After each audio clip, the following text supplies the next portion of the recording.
부인 김재규 장군 외에 5분의 추모식을 거행하도록 하겠습니다. 모두 자리에서 일어나주시기 바랍니다.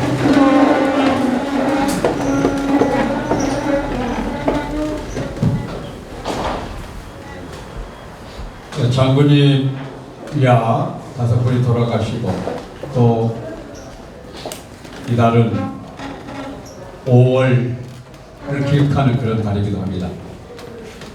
모든 분들을 위해서 묵념하시겠습니다. 일동 묵념.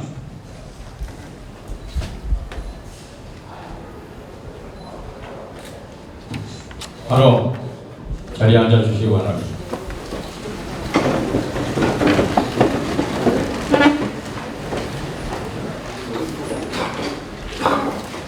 경과 보고는 여기 자세히 자료집에 나와 있습니다. 홈페이지. 그래서 그것을 참고하시는 것으로 하시겠습니다. 이어서 추모의 말씀을 듣는 시간을 갖도록 하겠습니다. 맨 먼저 추모의 말씀을 해주실 분은 우리 위원회 공동대표를 맡고 계신 안동일 변호사님께서 먼저 추모의 말씀을 해 주시겠습니다.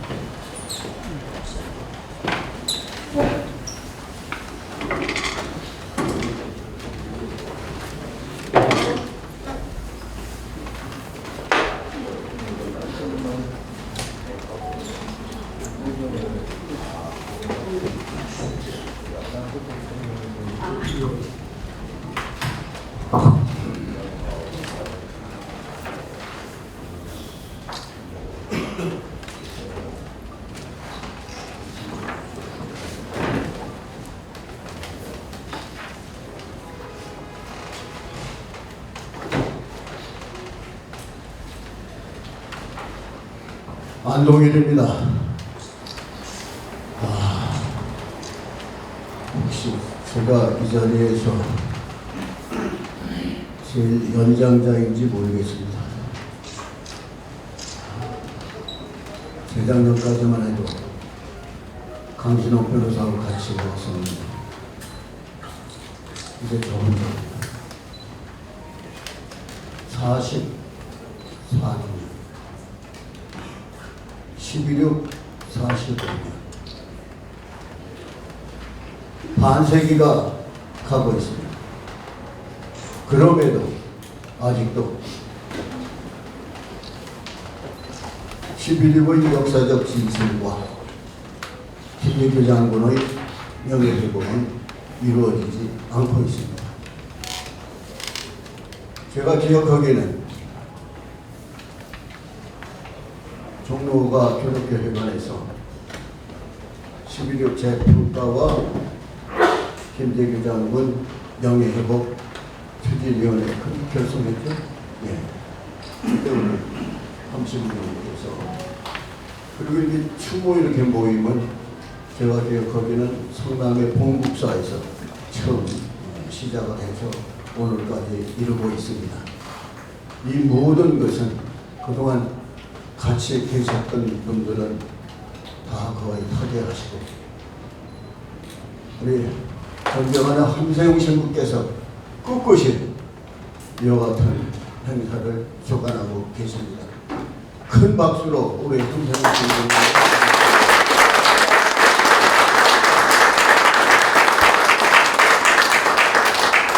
이 자리에는 우리 11.6 6분의 영령뿐만 아니라 우리 호국영령들도 같이 계시고 저와 같이 변론을 했던 김재형, 이돈명, 강신호, 조준희, 황인철, 홍성우 6분의 변호사도 오늘 이 자리를 지켜보고 계십니다. 강 변호사가 그런 얘기를 했어요. 사육신도 복권 되려고 하니까 200년이 걸렸다고 했어요. 지금 44년, 5년이 지났어요. 그때 계셨던 분들도 제가 이 자리에 오니까, 해마다 오니까 왜 대통령 죽인 사람 추모식에 가느냐고 그럽니다. 지금 그럽니다.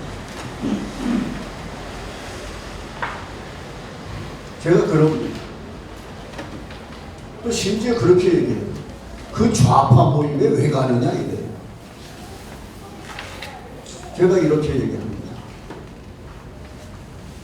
어떤 의미에서는 김재규 장군은 우파도 보통 우파가 아니다. 그리고 이 자리는 11.6의 역사적 진실을 재평가하고 왜 그때 그렇게 했는가를 국민들이 정확히 알아야 된다. 그거 알리기 위해서 추모식을 하고 재평가를 하는 거다. 이렇게 얘기를 해도 대통령을 죽인 그런 폐륜화를 어떻게 네가 변론을 했고 지금까지 추모를 하느냐. 그래서 제가 여러분께 말씀을 드리겠습니다. 정확히 저희가 알아야 됩니다. 1972년 유신, 그래서 7년이 흘러서 그때 김재규 장군이 왜 유신의 심장에 야수의 심정으로 총을 쏘았나, 왜 그때 그랬는가 하는 것을 분명히 알아야 된다. 그래서 그걸 뭐라고 얘기하냐면 필연성과 적시성이라고 얘기해요. 필연성,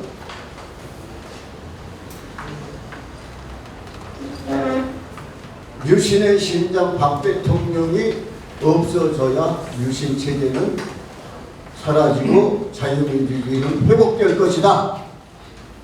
이게 그분의 목적이었습니다. 적시성, 다른 방법이 없다. 이 방법밖에 없다. 이 방법 이외에 다른 방법이 있으면 내놔봐라. 그런데 그렇게 하겠다. 그러나 그 방법이 없다. 부마 사태에서 서울까지 올라왔을 때 차진철이 말대로 200~300만 명 죽이고 박 대통령 말대로 내가 발포 명령을 하겠다 했을 때의 그 희생 어찌할 것이냐. 그거 막는 방법은 나밖에 없다. 소위를 물리치고 대의를 위해서 내가 한 것이다.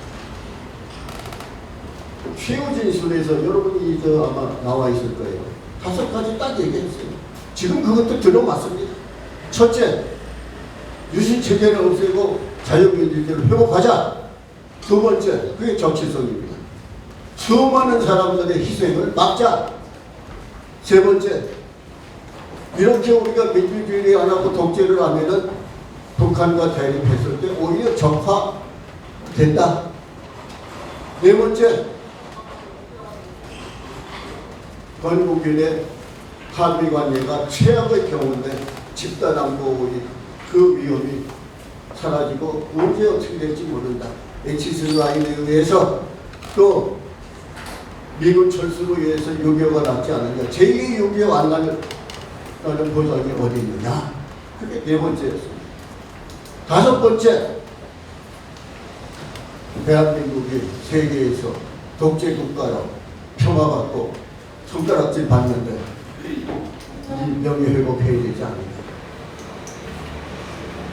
그래서 그때 그 방법밖에는 없었다. 다른 방법이 있으면 얘기해보라요.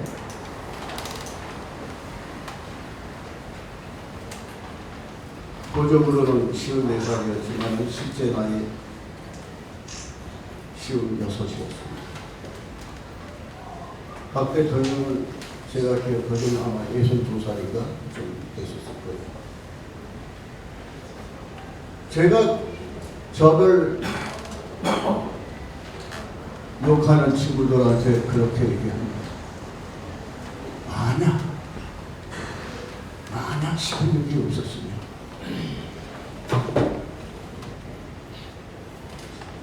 어떻게 됐겠는지 상상해봐라. 김대중 장관이 최유준서에서 이렇게 얘기했습니다. 민주주의 회복을 20년, 25년 앞당겨 놨다. 절대 박정희는 유신을 없애지 않고 죽을 때까지 장기적으로 할 것이다. 그러니까 자기가 20년 내지 25년 자유민주주의를 앞장서 갔다. 오래전에 제가 신문 인터뷰에서 이렇게 얘기했습니다. 그랬더니 그것 때문에 제가 욕을 많이 먹었습니다만 박정희를 영웅 만든 것은 김대중 장관입니다. 왜냐?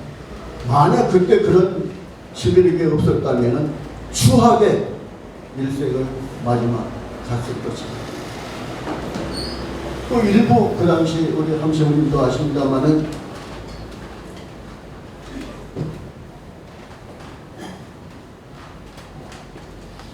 일부 운동권 민주화 운동 하시는 분들은 왜 우리가 해서 옛날 4.19처럼 그렇게 몰아냈어야 되는데 네가 그래가지고서 못했지 않냐 이렇게 얘기한 사람도 있었어요.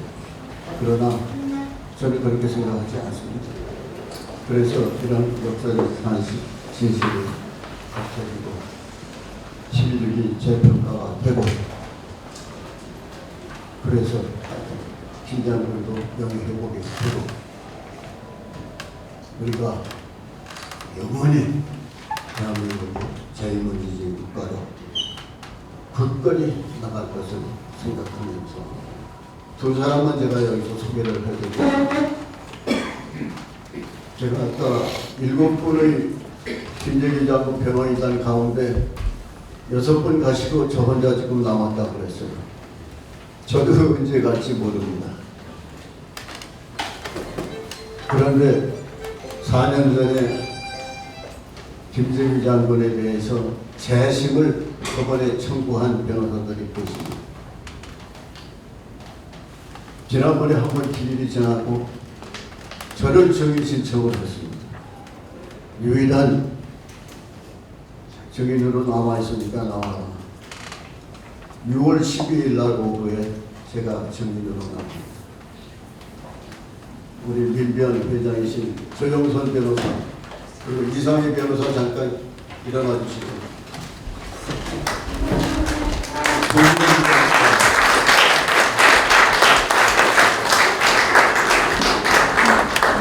앞으로 재심이 아직 안 됐습니다만은 그래서 11.6의 역사적 진실이 국민들께 알려지고 재평가되는 날이 있기를 바라면서 제가 내년에 또 올 줄 몰라서 조금 길게 했는 것 같습니다.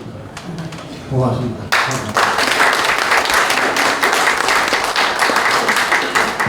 자, 우리 산 증인이죠. 우리 안동일 변호사님 더 건강하시라. 또 내년에 꼭 오시라. 뜨거운 박수 한번 주세요.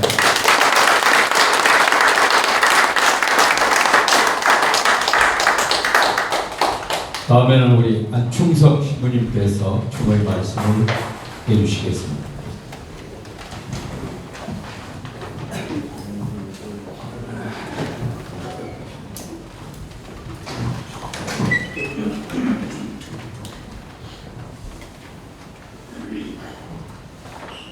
매일 아침마다 저에게 문자 메시지를 보내시는 분이 있는데 내용은 이렇습니다. 정치는 아무나 하나. 그런 것이라면 나 같은 무지렁이요. 일자 무식지라도 진작 권력과 그 엄청난 돈을 벌 수 있는 자리를 했겠지. 44년 전에 김재규 장군께서 그 11.6 때 궁정동에서 관가에서 박정희 대통령을 살해하면서 한 말, 이 벌어지만도 못한 인간아, 인간 이하의 인간이라는 그 말을 하고 이제 그 안중근 의사가 이토 히로부미를 척결한 것처럼 그렇게 척결하셨습니다. 정말 누가 시키지도 않았는데 자기 일신의 야욕과 영달, 부와 권력을 위해서 난강도처럼 총괄로서 5.16 군사혁명을 일으킨 그 벌어지 못한 인간, 그리고 이어서 전두환이처럼 나 같은 불의한 군인이 이 지구상에 더 이상 있어서는 안 되겠다고 하는 그 박정희 말 그대로, 그 박정희 그것을 시즌2로다가 결행을 했고, 또 이어서 이명박이라는 자기 사업을 하는 그 건설업자의 돈벌이 대통령도 있었고, 또 이어서 그 역대 수많은 독재 정권들이 국민을 위한 대통령, 나라를 위한 대통령이라기보다 자기 자신만을 위한 인간 이하의 대통령들을 우리는 보면서 정말 우리 국민이 대통령 복도 지지리도 없다. 그래서 저는 정치는 아무나 하나, 국민도 국민 나름이지, 이런 글을 최근에 매일묵상에서 올렸습니다. 저는 최근에 우연히 종편 영화 더 치료라는 영화를 감상하면서 윤석열 정권이 오바락되었습니다. 미국의 대형 증권회사 오너 아들이 회사 주가 하락과 회사 합병 문제 때문에 스위스 알프스산 중턱 준수한 경치가 있는 초호합한 요양진료소를 찾아가 사장님을 모시려 가면서 전개되는 내용입니다. 그 치료소 요양소 원장은 환자들에게서 그곳에서 나오는 생수라 그러면서 병균이 들어있는 생수로서 치유하고, 그리고 치유하는 게 아니라 서서히 환자를 죽여가는 그런 원장이었습니다. 그래서 그거를 깨달아서 자기는 그런 심리치료를 받지 않고 그 물을 먹지도 않고 깨어 있으면서 이제 나중에 그 원장 딸과 함께 그 치료 요양소를 불살라버리고 환자들을 구원하는 장면입니다. 저는 이 요양원 원장 의사를 보면서 현재 한국 대통령의 윤석열의 정신 상태가 이게 건강한 사람의 정신 상태가 아닙니다. 그 원장하고 똑같은 사람입니다. 우리 국민 전체를 환자로 보고 전체를 죄인으로 보고, 이게 그 검찰총장으로서 그 말하자면 그 정쟁만 하고 그리고 죄인만 잡는 그런 일을 지난 2년 동안 해온 것을 생각하면은 정말 너무나 오버랩이 되었던 겁니다. 그러면서 정치는 아무나 하나, 이 메시지를 받으면서 사랑은 아무나 하나 하는 유행가 가사가 떠올랐습니다. 사랑도 받고 사랑도 할 줄 아는, 국민을 사랑하는, 그리고 에릭 프롬이 말한 그 사랑은 테크닉이라고 하는 능력과 기술이 있어야 되는데 그 일장 무식이, 그리고 정말 정치가 뭔지도 모르는 문외한이 검찰총장이라는 사람의 그 검찰 독재 진열 2년이 정말 얼마나 우리가 어려운 시절을 보냈습니까? 이제 국민에게는 지난번 총선에서 국민 심판을 받았고 국민 탄핵을 받은 것밖에 더 있습니까? 특검을 거부하는 자가 범인이라는 자신이 범인임을 자인한 이 상황에 남은 거는 탄핵밖에 더 있겠습니까? 그래서 저는 정말 여기서 여러분에게 말씀드리고 싶은 점은 어제 노무현의 전 대통령 그 15주년 추모식을 봉하마을에서 했습니다마는 그 분은 행동하는 양심은 진보적 민주주의에 더 발전시킵니다. 대중의 행동하는 양심이 됩시다. 민주주의의 최후보루는 깨어있는 시민의 조직된 힘입니다. 그래서 저는 여러분에게 강조하고 싶은 것은 그 기호 장면에 그 잘못된 가짜뉴스, SN 그리고 모든 그 윤석열이를 지지하는 그 환자들 35% 같은 그런 사람들이 되지 말고 정말 깨어있는 시민의 조직의 힘이 돼서 정말 이 김재규 장군이 이루고 했던 이 민주화를 우리가 다시 이루지 못한다면 우리는 민주화의 모든 역사적인 죄인이 될 겁니다.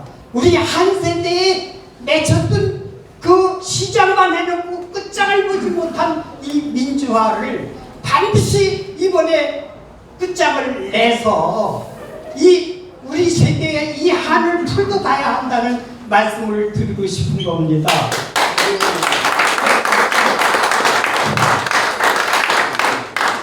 그리고 저는 무엇보다도 정말 이제 어느 그 이기수라는 분이 경향잡지 오피니언에서 검찰 정권의 분열이 시작됐다.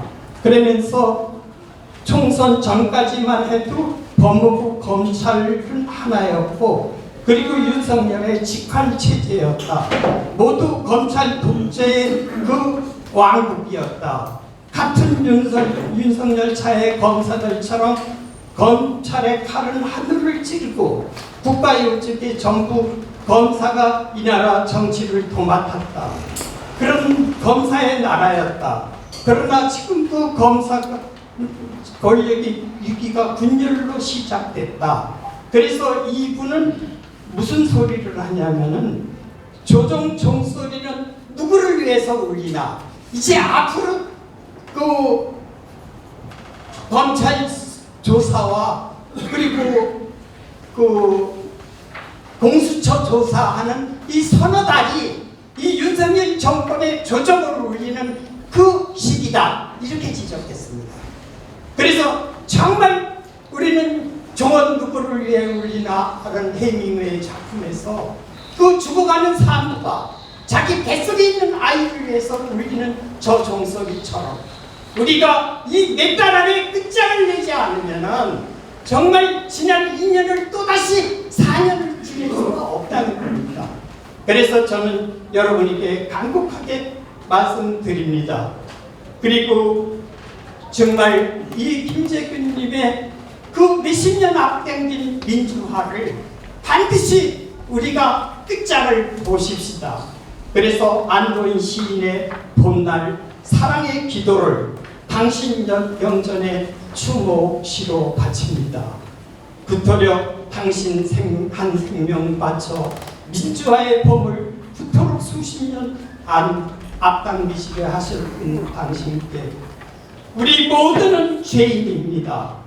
봄이 오기 전에는 그렇게도 봄을 기다렸으나 정작 봄이 와도 저는 봄을 제대로 맞이 못하였습니다. 민주화의 한 세대 한 방면이 이렇게 가버리고 마는 겁니까? 이 봄날이 다 가기 전에 당신을 사랑하게 하소서, 국민을 사랑하게 하소서, 한 사람이 한 사람을 사랑하듯이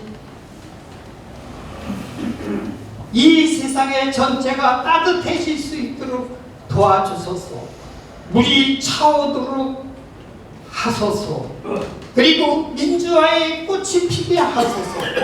그리하여 이 봄날 다 가기 전에 당신께 닿게 하소서.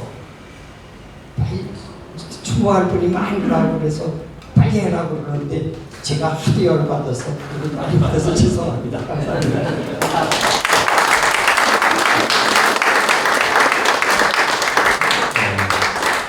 감사합니다. 사실상 보통 사람이라고 하면 예를 들어 탄핵 얘기를 꺼내기가 쉽지 않잖아요. 우리 안시모님이 여러 곳에서 탄핵 얘기를 하는데 제가 저들이 뭔지는 잘 모르겠습니다.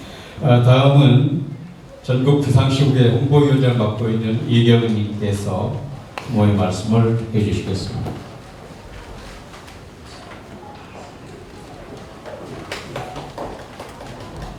안녕하십니까, 이경원입니다. 저는 이제 뭐 이렇게 김재규 장군이나 다섯 분의 영웅들이 했던 일들에 대해서 직접적으로 아는 바는 없습니다. 단지 제가 강신옥 변호사님을 인터뷰를 꽤 길게 한 적이 있습니다. 그래서 그 인터뷰는 지금 그 민주운동 기념사업회 사료관을 영상으로 하고 그다음에 텍스트가 보관되어 있으니까 지금 재심하시는 그 변호사님들한테 좀 말씀을 드리고 싶어서 미리 말씀을 좀 드립니다. 제가 아는 그 11.6은 굉장히 쨍한 즐거움이 있던 날이었습니다. 제가 대학교 1학년 때인데 우리 오빠가 우리 식구들이 좀 밤잠이 없고 아침잠이 많아요. 아침에 잠을 막 자고 있으면은 엄마가 출근하라고 오빠 방에 가서 라디오를 켜놓고 그냥 나오세요. 그리고 자기가 이제 하다 안 되면은 이제 마지막 시간에 확 튀어나가서 세수만하고 뛰어나갈 수 있도록. 근데 그날은 6시 한 반쯤 됐는데 오빠가 제 방에 와가지고 야야야 박정희 죽었어 막 그러는 거예요. 그래서 이게 또 장난기가 많은 사람이 또 장난치느라고 들은 척도 안 하고 막 그냥 가라고 막 제가 막 그랬더니 우리 오빠가 진짜야 야 라디오에서 장소곡만 나와. 그래서 막 신이 나가지고 라디오를 틀어주는 거예요. 근데 이제 그 뭐 장엄미사 뭐 온갖 미사곡들 그 장소곡들이 나오는데 우리가 신이 나갖고 덩실덩실 그 장소곡에 맞춰서 춤을 췄습니다. 그런 그 꼭지 새벽에 그 기억이 지금도 생생해요. 그리고 이제 80년 5월에 그 엄청났던 그 이제 시위 대열에 저도 당연히 있었고요. 그리고 오늘도 이제 여기를 오면서 친구하고 그런 얘기를 했는데 만약에 김재규 장군이 11.6 이제 장군님 말씀에 따르는 혁명 보통 의거라고 우리가 말하는데 그게 없었다면 11.6이 없었다면 어떻게 됐겠냐. 5월 광주가 부마에서 터졌을 거 아니냐. 그러니까 이 친구가 농언하는 거예요. 이 대구 이쪽 사람들이 뭐 신이 나가지고 그 저쪽 편을 늘 드는 이유가 전두환이가 자기네는 안 죽이고 저쪽을 죽였기 때문 아닐까? 막 이러면서 이제 그런 심한 날도 우리가 의군에 겨워서 했는데 그 오늘 최후 진술을 읽다 보니 한 그 3분의 1쯤 가는데 그런 말씀이 쓰여 있었어요. 아무리 대통령이라고 하더라도 자유민주주의를 지킬 의무와 책임은 있어도 그것을 말살할 권한은 누구로부터 받을 수도 없고 절대로 있을 수 없다 라고 생각한다 하는 걸 최후 진술을 봤습니다. 지금 저희가 그 굉장히 좀 우스꽝스러운 그 이제 정치 현실을 목도하고 있잖아요. 옛날 같으면 저건 나쁜 놈이니까 싸워서 어떻게든 그 광장에서라도 싸워야 되는데 이거는 뭐 무당들하고 엉까갖고 뭐 이상한 코미디를 하고 있으니 이걸 도대체가 우리가 합법적으로 어떻게 또는 우리의 국민의 그 아까 우리 안신부님 말씀처럼 깨어있는 시민의 조직된 힘을 어떻게 우리가 해나가야 할지 좀 난감하다는 생각은 좀 듭니다. 왜냐하면 다른 대통령, 그동안의 대통령들은 국민을 무서워는 했잖아요. 지금 저 친구는 제가 저 친구라고 얘기하는 거는 그놈은 저하고 동갑이에요. 근데 도무지 국민을 두려워하지 않으니 두렵도록 하고 우리가 이 난국을 꼭 해결해야 되겠다. 왜냐하면 여기도 이렇게 와주신 분들이 저도 아마 젊은 층에 속할 겁니다. 젊은이들이 자기 인생을 개척하는 데만도 너무 벅차하고 아이도 낳을 수 없을 만큼 스스로의 경제적 그 어려움에서 벗어나기 힘들어하고 있기 때문에 그래도 아직은 우리는 고생도 해봤잖아요. 우리는 뭐 굶어본 사람들도 있고 우리 중에는 굉장히 험한 고생을 해본 사람들이 고생해보지 않은 젊은이들한테 니들도 이 고생을 같이 하자고 주장하지 말고 우리가 그 고생을 한 번 더 해서 이 세상을 한번 바꿔보자는 생각을 해봤습니다. 감사합니다. 시대가 44년 지나니까 많이 변하고 있음을 느낍니다. 전에는 우리 여성분들이 여기 와서 이런 얘기를 한 적이 없습니다. 우리 이기는 위원장이 이렇게 나와서 이런 말씀도 고맙습니다. 사실 추모의 말씀을 세 분을 들었습니다. 그 사실 추모의 말씀을 해주실 분들이 많이 계신데 오늘은 그분들을 소개만 하고 정리를 하도록 하겠습니다. 이우영 전 열린우리당 의장님 모셨습니다. 이철 전 국회의원님 여기 오셨습니다. 장호건 전 광복회 회장님 모셨습니다. 정대화 전 상지대 총장님 모셨습니다. 저 뒤에 앉아 계십니다. 최화식 해외 한민족연구소 소장님, 예벽 준장이십니다.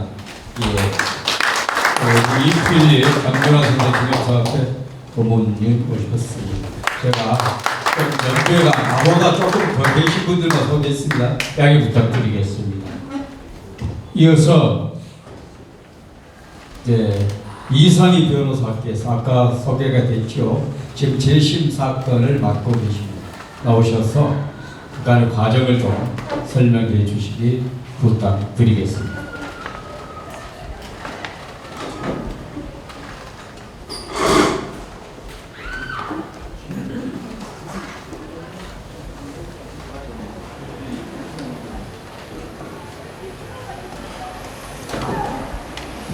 네, 안녕하세요. 소리받은 이상희 변호사입니다.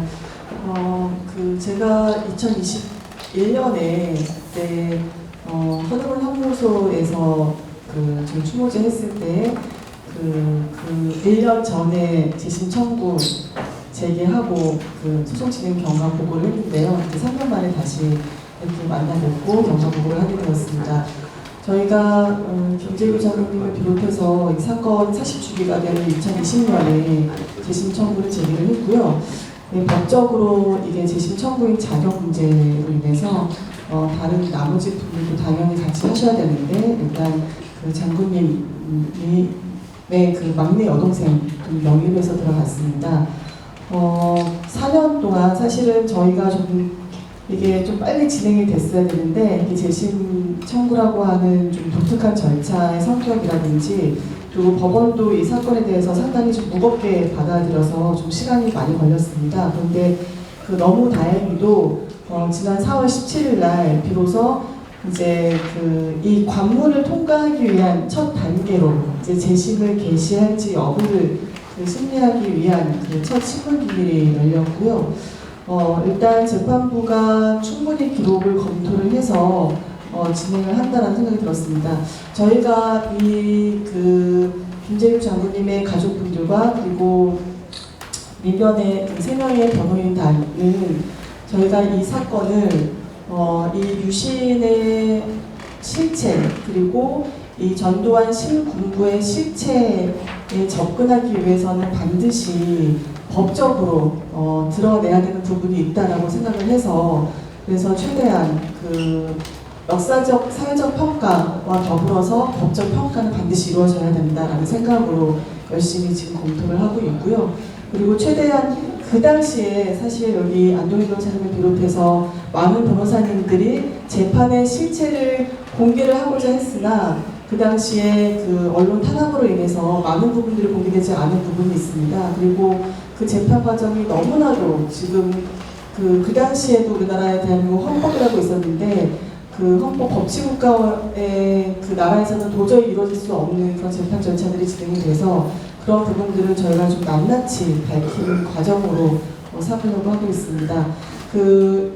이 재판 처음 들어갔을 때 강신업 변호사님도 사실은 공동 변호인으로 함께 하셨어요. 근데 끝까지 같이 못해서 너무나 아쉬운 마음이 있는데 다행히 강신업 변호사님께서 남겨주신 기록들을 국회 도서관에 다 입원하셔서 저희 유족분들의 도움으로 일단 그 자료들을 받아서 검토하고 있고요. 그리고 저희가 그 당시 현장에 정말 증인이셨던 안동일 변호사님께 다시 한번 법정에서 그 당시 상황을 말씀을 해주십사 요청을 드려서 그래서 6월 12일 날 안동일 변호사님께서 법정에서 증언을 해주실 겁니다. 그리고 또 그 당시에 김진우 변호사님이라고 직접 그 재판에 함께하진 않으셨지만은 사건 발생 이틀 전에 역사의 증인이 되어달라라고 말씀을 들으신 변호사님이십니다. 그래서 그 말씀의 그 마음의 빚으로 지금까지 계시고 그리고 최근에 또 책을 내셔서 그 책에 관련된 부분도 저희가 재판부에 제출하려고 합니다.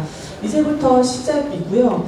저는 이게 이 사건에 대해서 굳이 재심을 할 필요가 있느냐, 역사적 평가를 먼저 받아야 되지 않겠냐라고 하시는 분들도 계시는데 근데 그 당시에 얼마나 정말 야만적으로 재판이 이루어졌는지 그리고 전두환 신군부가 무엇을 두려워했고 무엇을 감추려고 했는지를 드러내는 것도 이런 김재규 장군을 비롯해서 이분들의 명예 회복을 위해서 그리고 우리나라 민주주의 발전을 위해서 꼭 필요한 일이라고 생각을 합니다.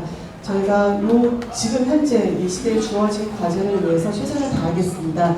여기 계신 분들도 마음 모아주시고 그리고 재판에도 함께 관심 가져주시고 시간 되시면 함께 방청해 주시면 정말 많은 힘이 될 것 같습니다. 감사합니다.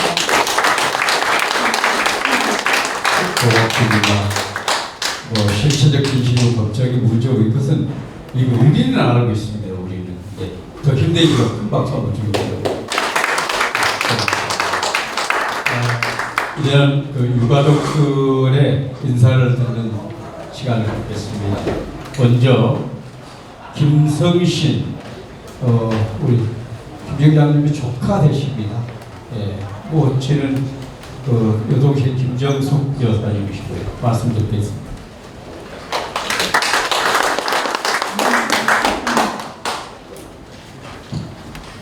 네, 김재규 장군 11.6 의인들 44주기 합동 추모식을 매년 주최하고 계신 여기 계신 한세홍 신부님 그리고 안동일 변호사님 그리고 윤원태 김범태 의원님과 또 김재규 장군 명예회복 추진 이 모든 분들께 깊은 존경과 감사의 말씀을 드립니다. 또한 이 자리에서 기꺼이 와주시고 또 이 뜻깊은 자리를 더욱 의미 있게 만들어 주신 지금 이 자리에 함께하고 계신 모든 분들께 존경을 담아서 인사를 드립니다. 저는 김재규 장군의 조카 김성신입니다. 저희 어머니가 셋째 여동생 김정숙 여사신데요. 저희 어머니는 지난 2020년 돌아가신 오빠를 대신해서 재심을 청구하셨습니다. 봉지욱 기자가 1980년 그 당시 전두환 신군부의 불법 재판 개입을 증명할 수 있는 그런 녹취록을 입수를 했고요. 이를 잠시 전에도 나오셨지만 이상희 변호사님 그리고 저기 계시는 조영선 변호사님, 이영기 변호사님 이 민변의 변호사님 세 분께서 이것을 법적으로 검토를 하셨습니다. 그래서 재심이 충분히 가능한 상황이라는 것을 판단을 하셨고요. 이에 어머님과 이제 의논을 해서 이 재심의 법적 주체가 되기로 결정을 하셨습니다. 그렇게 해서 2020년 재심을 신청한 지 꼭 4년 만인 올해 이제 4월 17일입니다. 지난 4월 17일 재심 개시 여부를 심리하는 재판이 있었습니다. 많은 언론이 관심을 가졌고요. 또 그 자리에서 이 재심 개시의 타당성을 밝히는 기자회견도 유족으로서 하였습니다. 그리고 며칠 후입니다. 6월 12일에 안동일 변호사님의 그 증언을 청취하기 위한 심리가 다시 열립니다. 재심을 통해서 11.6의 역사적 정당성 그리고 여섯 의인분들의 명예가 회복되는 결과가 나올 수 있도록 계속 응원해 주시고 힘을 모아 주시기를 바랍니다. 조선 500년 역사상 이 충신의 아이콘이라고 하면 앞서 안동일 변호사님께서도 말씀해 주셨지만 바로 사육신을 떠올리게 됩니다. 그런데 이분들이 복권되고 이 명예를 완전히 회복한 것은 숙종 때였습니다. 그러니까 사육시킨 사건이 있었던 해로부터 정확하게는 235년이 걸렸습니다. 생각해보면 굉장히 놀랍습니다. 무려 235년 동안 공식적으로는 조선 왕실의 반역자였던 그 분들이 조선의 백성들 사이에서는 변함없는 충신의 또 충성의 아이콘이었던 겁니다. 조선 백성의 상식과 믿음은 235년의 세월로도 흩어지지 않았던 것입니다. 저는 11.6 의인 6분들이 모두 대한민국의 국민들의 상식과 믿음 속에서 대한민국 민주주의의 상징적 존재로서 역사에 영원히 남을 것이라고 믿습니다. 그 원동력이 바로 지금 이 자리에 와 계신 여러분들의 그 신실한 믿음이라고 생각합니다. 감사합니다.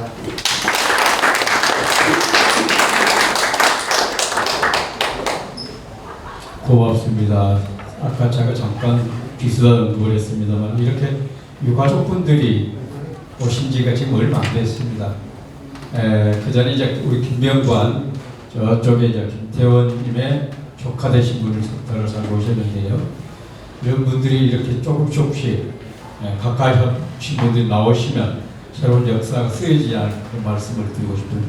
자, 우리 김태원님의 조카 김병관 씨가 과감해서 엄청 고생을 하고 있는데 유족 대표 와서 또 한 말씀 드립니다.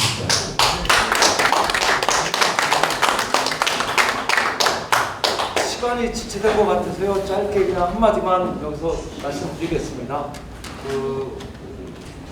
아까 비상시국회의 대표님께서도 말씀하셨는데 신부님도 말씀하셨죠. 서울의 봄이 진정한 서울의 봄이 빨리 제대로 왔으면 좋겠습니다. 그래야 이 재심 청구 명예회복도 될 것 같고요.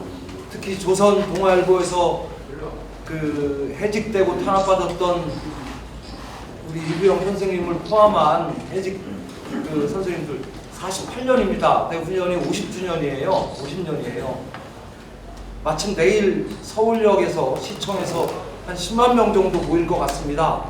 서울의 봄을 앞당기는 분기점이 됐으면 좋겠습니다. 내일 많이 참석해 주십시오. 고맙습니다.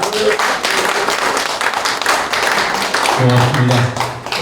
마지막 순서로 우리 11.6 재평가의 공동대표신 우재홍 신부님께서 인사 말씀 주시겠습니다.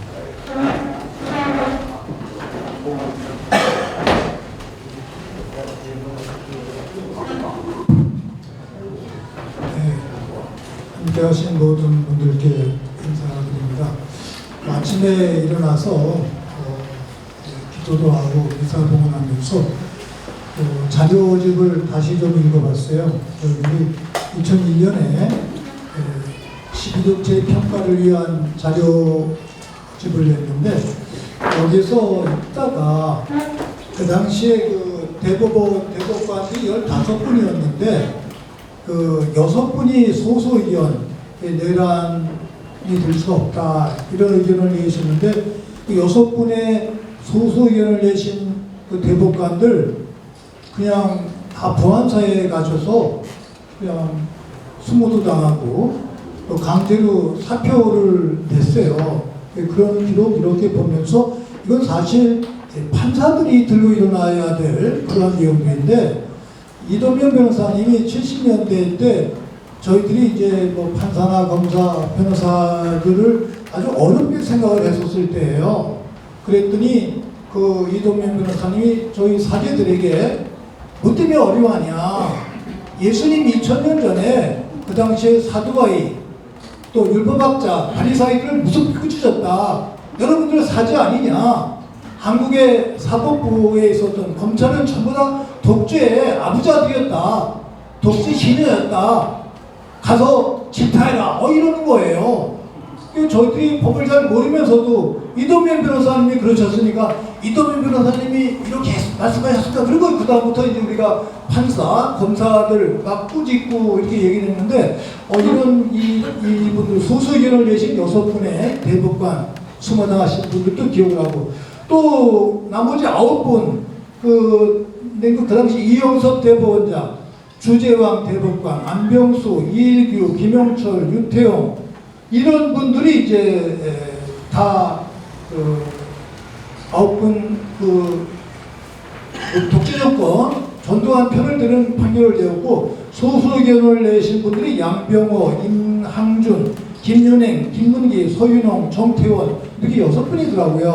그러니까 이런 분들을 기억하는데 오늘 마침 변호사님들 오셨는데 이거를 변호사님 민변에서 아주 크게 활자로 찍어가지고 좀 해야 되겠다 이런 생각이 들었습니다. 맞죠? 네. 변호사님들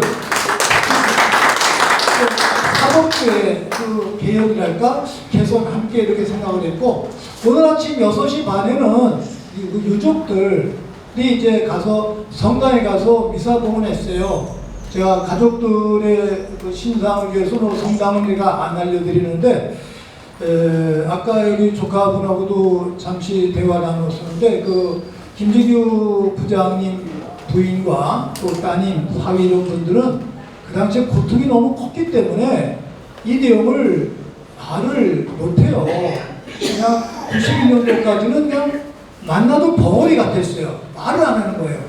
김영삼 대통령 시절에 그 따님이 미국에 계셨는데 그 따님 만나러 미국에 갔다 온 다음부터 그 김영희 여사님이 그 말씀을 하기 시작을 하셨는데 시인이세요. 지금 90세가 되셨다고 그러는데 아직 그 내적인 평화를 찾지 못했습니다. 이제 그분들 다시 여기 모시고 싶은데 뭐 그런 준비가 아직 안 돼 있습니다. 이제 그런 내용을 참고로 말씀을 드리고 그다음에 이제 아까 우리 안동일 변호사님도 이제 보수라 말씀하셨는데 며칠 전에 어떤 그 언론인이 기사를 쓰셨어요. 우리 시대 진짜 보수 누구냐? 진짜 보수 누구냐? 그 박종원 대령, 해병대 대령, 박종원 이런 분이 진짜 보수다. 근데 김재규 중앙정보부장, 김재규 장군 같은 이런 분이 진짜 보수예요. 이 지금 뭐 국민의힘 이건 다 짝퉁 친일파. 그 보수를 훼손시키는 자들이에요. 보수는 나라를 지키고 공동체를 지켜야 되잖아요.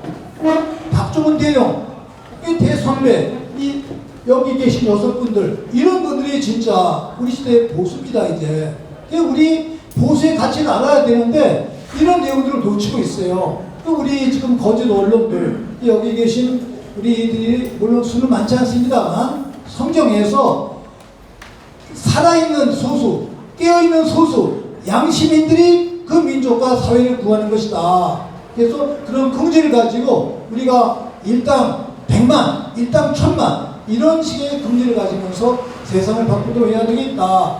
저는 뭐 한 5, 60년, 올해가 또 저희 의원사재단 설이 50주년인데 50주년 맞으면서 많은 게 변했어요. 저는 요새 개인적으로 아까 많은 분들 윤석열 또 우리 안시민님 보는데 저는 윤석열 욕을 안 해요. 아니 인간 같아 욕을 하지 인간이 아닌데 뭐 욕을 합니까? 욕을 하면 내 입이 더러워지는 거예요.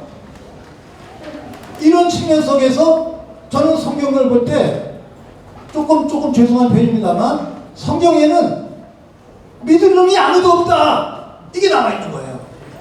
절대가 하느님 외에는 믿을 놈이 아무도 없다는 거예요. 근데 넌 70년대 때 그 말씀을 거부했었어요. 어디 요새 나이가 드니까 그래 참 진리구나. 믿을 놈이 아무도 없어요. 여기 계신 분들 박종원 대령 이렇게 의롭게 사는 분들 외에는 그렇게 많지 않습니다. 이제 그런 극지를 가지면서 이런 정치인들 뭐 국민의힘 뭐 대통령 검찰 그런 거 신경 쓸 필요 없이 목숨을 걸고 안종호 의사처럼 우리 김재규 장군 또 6분의 의원들처럼 이런 마음을 가지면 우리가 된다라는 내용들. 저 뒤에 우리 임명장께서 오셨는데 한 달 전에 저거 만났어요. 이 김재규 장군에 대한 그 평가가 또 때가 익었으니까 영화 하나 멋있게 만들면 좋겠다 그런 제안에서 좋습니다. 그런데 김재규 장군 한 분만 또 모시고서 하기가 좀 부담이 되는 부분도 있고 또 많은 분이 이해를 못 하시니까 장준하 선생님의 큰아드님 와 계시는데 장준하 선생님과의 그 관계 이거를 잘 엮어서 전달하면은 시인자의 청산과 함께 독재자재 청산 이런 거를 묶어서 우리 국민을 성숙시킬 수 있는 계기가 되지 않을까 이런 안을 주셨는데 제가 좋다고 동의했습니다. 이제 아직은 뭐 시간이 좀 걸리겠습니다만 조금 시대가 익으면서 우리 시대도 깨어나고 국민도 깨어나는 그래서 공동체가 깨어나는 그러한 문화를 만들면 참 좋을 것 같습니다. 이제 그러면서 또 제가 여기 책이 김재규 의사 추구의 백서라는 책을 25권 가지고 왔는데 다 못 드려서 죄송한데 이 책은 미국의 역사학자 김태영 교수님, 미국 이름은 폴 킴인데 몇 해 전에 이분이 강원대학에 와셔서 우리 고대사 연구를 하고 가셨어요. 박사학위를 하고 가셨는데 이분이 개인적으로 미국에 있는 한 40~50명 의인들과 함께 김재규 장군과 6분의 의인들을 추모하는 행사를 계속 가져오는데 그 일지를 쭉 책으로 만드셨어요. 그래서 며칠 전에 30권을 보내왔는데 5권은 저희 사무실에 보관하고 오늘 25권을 가지고 왔는데 다 못 드려요. 그래서 김재규 장군처럼 목숨 바치실 수 있으신 분들 이 책을 받아가시면 참 좋겠습니다. 이제 그리고 목숨 바치셔야 돼요. 이제. 그런 내용들 하고 제가 폴킴 이분께 또 문자로 연락을 드렸습니다. 이제 그런 내용들. 저희들은 오늘 이제 또 이제 몇 분들 같이 남한산성 그쪽에 있는 묘지 가서 함께 기도일 텐데 그 뭐 다는 못 가시죠. 함께 아주 열정적인 신분들 함께 하실 텐데 늘 그런 일 가지고 우리가 한 사람이 100명, 1000명, 10,000명 또는 10,000,000명의 역할을 하도록 다짐하는 것이 돌아가신 분들께 대한 우리들의 역사적 친구와 아름다운 봉헌이 아닐까 생각을 합니다. 여러분 모두의 영육간 건강을 기원하면서 항상 같은 뜻을 갖기를 바랍니다. 고맙습니다. 네, 제가 이렇게 보면 오늘 꽤 많은 분들이 오셨는데요. 새로운 분들이 굉장히 많이 오셨어요. 오늘 이게 진전이 아닌가 그런 생각을 해봅니다. 방금 신부님께서 마무리 말씀 주셨듯이 조금씩 하면서 우리 안동일 변호사님을 비롯한 이런 분들이 생전에 이런 것들이 완전 신체적 진실이 밝혀졌으면 좋겠다라는 말씀을 드리면서 또 한 가지 안내 말씀드리겠습니다. 남한산성에 있는 김장군의 묘소를 가실 분들은 바로 내려가시는 서울 72바 5883 버스가 대기하고 있습니다. 서울 72바 5883 버스가 대기하고 있으니까 그 버스에 탑승하셔서 김밥도 드시면서 그렇게 해주시면 고맙습니다. 이상으로 오늘 행사를 모두 마치겠습니다. 고맙습니다.